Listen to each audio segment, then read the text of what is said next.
street by what, today, Kevin? Yeah. Today, yeah. So turn in your forms or else I don't know what happens. So for Friday Fun Day, we're gonna have, I bought so many popsicles, so we have so many popsicles so everyone can get one.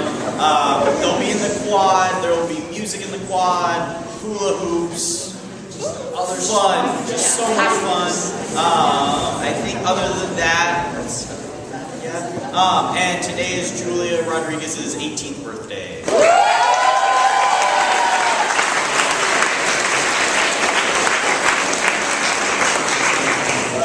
This is a message to those of you who spend your lunches, maybe in the student center or somewhere else, staring at a computer screen and playing online video games. You know what's cooler than spending your lunch staring at a video game and playing video games? Anything.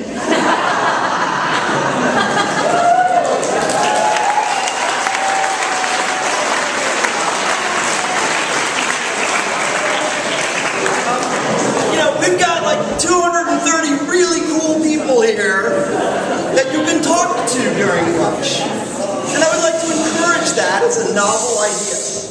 I'm not knocking video games. I think that there's a time and place for them. But I would really like to discourage you from spending your lunch here or your free periods here stuck in a video game. Enjoy each other's company. And just because it's a good idea, but also because, again, our bandwidth is finite, and I know that a lot of you are feeling the pain. And part of that is because of the gaming and the video streaming that's going on here on campus. I don't want to, flick that lever that turns off videos and games here on campus. I don't want to do that because we have a nice open network. But I'll have to if we don't share the bandwidth responsibly. And the big culprits are videos and video games. So if it's not for academic purposes, don't do it on campus. Thank you.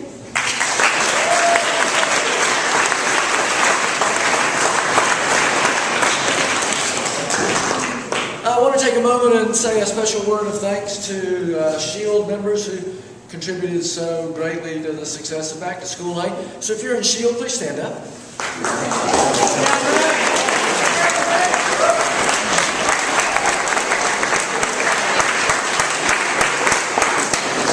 Now, you don't have to be in SHIELD to be an ambassador for the school, and several others of you help out from time to time. I just wanted to remind you of something that may not be at the forefront of your thinking, but we have a lot of visitors at York. We like to have visitors at York. Sometimes there are members of our own family, like current parents last night at Back to School Night. Sometimes, and starting soon, they're prospective families looking at the school, possibly enroll, as all of you were at one point. Sometimes they're friends in the community or people who might become our friends. And for adults, visiting the school, while they may spend some time meeting with other adults, what they're really curious about is you. And we're really proud of you, and one of the things that we're really proud of is that you are welcoming and generally very, very, very approachable, friendly, and there's a kind of rule of thumb, a little litmus test, if you will, that any teenager who will look you in the eye when you're an adult and actually speak to you passes the test. Because, a lot of teenagers, not any of you, go through life, I don't want to talk to those people. So, SHIELD members did a great job last night. Of course, all of you do a great job. My very first moment on the York School campus, I didn't work here, just visiting, not announced, had never been introduced. 3 students came walking up to me and said, "Hi, you must be visiting. Would you like to know about our school?" Those 3 alumni are still very close to the school, very great ambassadors, and I was really impressed. And that's a story I often tell, and it goes back years and years and years. So thanks to SHIELD, thanks to all of you for representing the school so well every chance you get, both on campus and off. Thank you.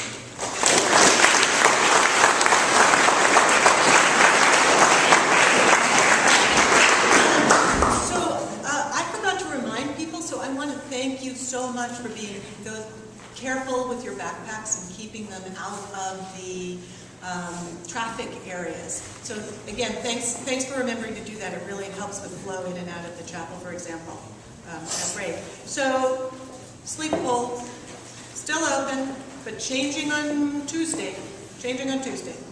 Number 2, also on Tuesday, Snack Chat 2. If you have noticed some changes in the beverages in the vending machines, and I hope also by now the food in the vending machines, that you can thank the people who came to Snack Chat 1. So come to that Snack Chat 2. And number 3, if you have not turned in your orange handbook acknowledgements, could you kind of make a mental note or write it in your planner to do that? If you didn't get one or if you lost it, please check in with Ms. Saniko and she can provide you with another one. Thanks.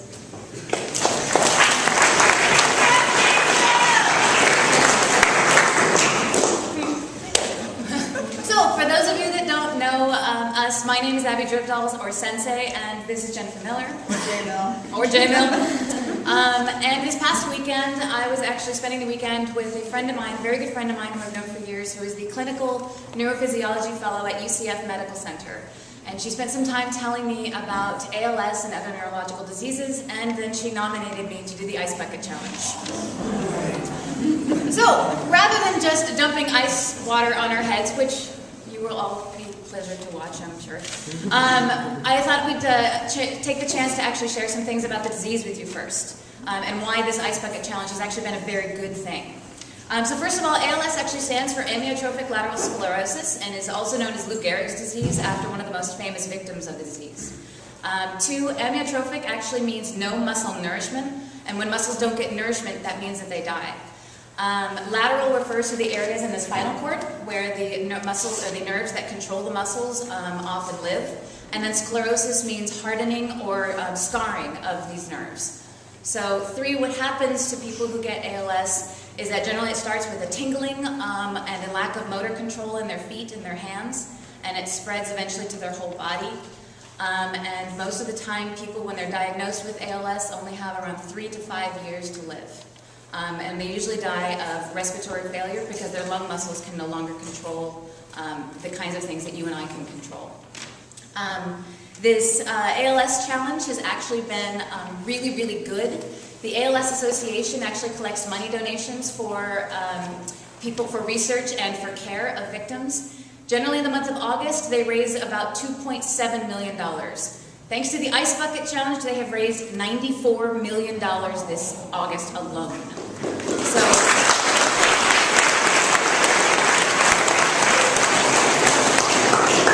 hopefully you'll be able to learn a little bit about ALS and know what it is, and also maybe find out some more personal stories about it. So I'm standing up here because my father-in-law died I'm going to try not to cry in front of you guys all. Died earlier this year from ALS, and he lived 2 years with the disease, and I saw him go from no control on his left side, slurred speech, couldn't swallow, had to get a feeding tube, and this is big for the ALS Society. So while the Ice Bucket Challenge is fun to watch online, all over Facebook, it's not just about watching it and doing the Ice Bucket Challenge, it's about donating. So as I've already donated twice this year, because my family's very involved, this will be my 3rd time. And so I just want all of you to be aware that it's not just about dumping ice on your head, it's also about giving money. And it does really affect the families. So thank you.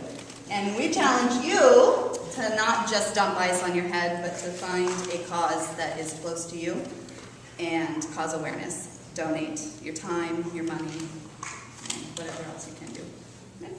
So now we're going to go outside and dump ice on our heads.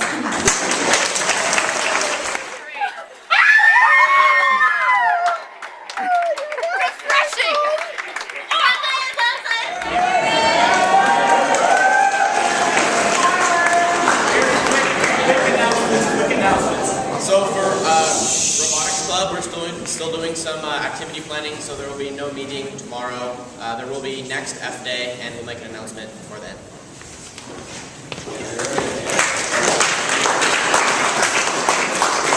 We're going to have our first Q&A meeting next Wednesday, which is a G Day? It's going to be in Mr. Murray's room, which is room 4. We're going to play Cards Against Humanity and provide food. And it'll be really fun, and everyone's welcome, so you should all come.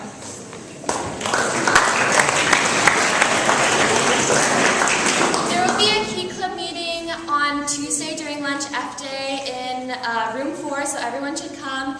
And also, field hockey ladies, please meet me at the flagpole after break. On the end, we have a meeting in room 2, the Spanish room, today at lunch. If you didn't come to the first meeting, you should still come. Work jobs. I know I said they would, or Raynell said and we said, they would be posted today. You all know how good I am keeping promises. They will be posted on Tuesday after you come back from the 3-day weekend. So be wary of that. New work jobs starting Tuesday.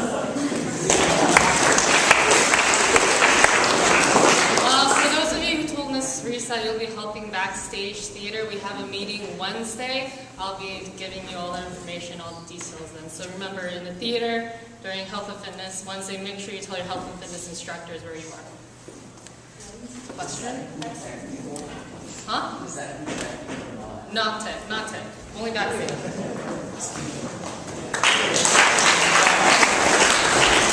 How many of you are in AP Chem and taking a test today? 1, 2, 3. There's 3, 4, 4, and 5. Okay, I'll make sure to get you popsicles for your test.